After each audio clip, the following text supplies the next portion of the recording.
আমি কিন্তু তরকারিতে বেশি ঝোল রাখি না। এজন্য তরকারির ফাইনাল লুকটাই প্রথমে দেখিয়ে নিলাম। আসসালামু আলাইকুম। আইরিস কিচেন হাউসে আপনাদের স্বাগত জানাই। যে বা যারা আমার ভিডিওটি দেখছেন আশা করছি আলহামদুলিল্লাহ ভালো আছেন। আমরাও আলহামদুলিল্লাহ ভালো আছি। তো সম্পূর্ণ ভিডিও আমি নিতে পারলেও শেষের দিকে না আমার খুব আলসেমি লাগে যে কখন ঝোলটা শুকাবে, কখন ফাইনাল লুকের ভিডিওটা আমি নেব। তো সেই পর্যন্ত আর অপেক্ষা করি না। এজন্য আর আপনারা শেষেরটা দেখেন না। এজন্য আপনারা কমেন্ট করেন যে আপু আপনার ঝোল বেশি থাকে বা বেশি পরিমাণে ঝোল অ্যাড করেছেন, বা আবার মাও মাঝে মাঝে বলে এত ঝোল দিতে হয়। কিন্তু আমার কাছে মনে হয় একটু ঝোলটা বেশি দেওয়ার পর যদি একটু জাল করে ঘন করে নেওয়া হয় না, তো সেই ঝোল দিয়েই মনে করেন আপনি অনায়াসে এক প্লেট ভাত খেতে পারবেন। তো যাই হোক, অনেক কথা বলে ফেললাম। তো আজকে কি রান্না করছি, গ্রাম থেকে আনা ধুন্দুল দিয়ে আজকে আইড় মাছ রান্না করব। সাথে একটু গরুর মাংস রান্না করেছিলাম, তো সেটাই লাড়াচাড়া দিতে দেখেছেন। আর সাথে অন্য চুলায় যেটা দেখতে পাচ্ছেন সেটা আগামীকালের বা গতকালের, যেটা বলি না কেন, গতকালে কুমড়ো শাক রান্না করেছিলাম। সেই কুমড়ো শাকের কিছুটা রয়ে গিয়েছিল, সেটা একটু গরম করে নিচ্ছি যদি দুপুরবেলা খাওয়া হয়ে যায়, এই জন্য আর কি।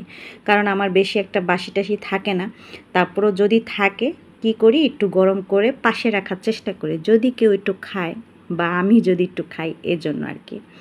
তো যাই হোক, সুন্দর করে কথা বলতে বলতে আমি মাছ ভেজে নিয়েছি, আইড় মাছ। তারপর পেঁয়াজ ভেজে নিলাম, আদা রসুন দিয়েও সুন্দর করে ভেজে নিয়েছি। এখন কাঁচামরিচ অ্যাড করে দেব।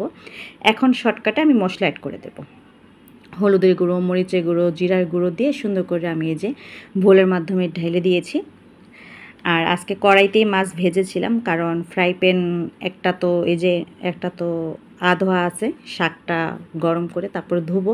আর আরেকটা ফ্রাই প্যান আমার এখন এটো করতে ইচ্ছে করছিল না, তাই কড়াইতেই মাছ ভেজে নিয়েছিলাম, কারণ মাঝে মাঝে একটু ফাঁকিবাজি করি। সাথে এই যে ধুন্দুল অনেক আগে কেটে নিয়েছিলাম, তো খুব সুন্দর করে শুকিয়ে গিয়েছে পানিটা। আর এটাতে কিন্তু পানি লাগেও না, এর জন্য আর কি আমি পানি দিয়ে ভিজিয়েও রাখিনি। তো জাল দিতে দিতে পানি ছাড়বে, তো এজন্য আর কি সামান্য একটু পানি দিয়েছিলাম, যেহেতু খড়খড়া হয়ে গিয়েছে আর অনেক আগে কেটে রেখেছি, এর জন্য আর কি। তো জাল দিতে দিতে এই যে দেখেন, এরপরে কিন্তু আমি পানি কোনো পরিমাণে অ্যাড করিনি, তারপরে এতটা পানি হয়ে গিয়েছে। এখন শুধু একটু কষিয়ে আমি মাছ অ্যাড করে দেব। আর মাছ যখন অ্যাড করব তখন আরেকটু পানি আমি রাখবো, কারণ ওই যে আমি প্রথমে বললাম যে ঝোলটা একটু শুকিয়ে ঘন করে নিলে আমার খুব ভালো লাগে। এর জন্য আমি একটু বেশ পরিমাণ মতন ঝোল দিই বা পানি অ্যাড করি। তো এতে আমার মাও বলে যে এত পানি অ্যাড করার কী দরকার, অল্প আছে তো হয়ে যায়, আবার এতে গ্যাসও খুব অপচয় হয়। কিন্তু তারপরও না, আমি মনের দিক দিয়ে শান্তি পাই না। তো যাই হোক, এই যে ঝোল দিয়ে দিয়েছি, কথা বলতে বলতে আমার রান্না শেষ পর্যায়ে চলে এসেছে। ঝোল দিয়ে দিয়েছি, শেষে ঝোলটা একটু শুকিয়ে নেব। রান্নাটা খুবই দারুণ হয়েছিল, আর যেহেতু গ্রামের ধুন্দুল, আরও সুস্বাদু। আসসালামু আলাইকুম।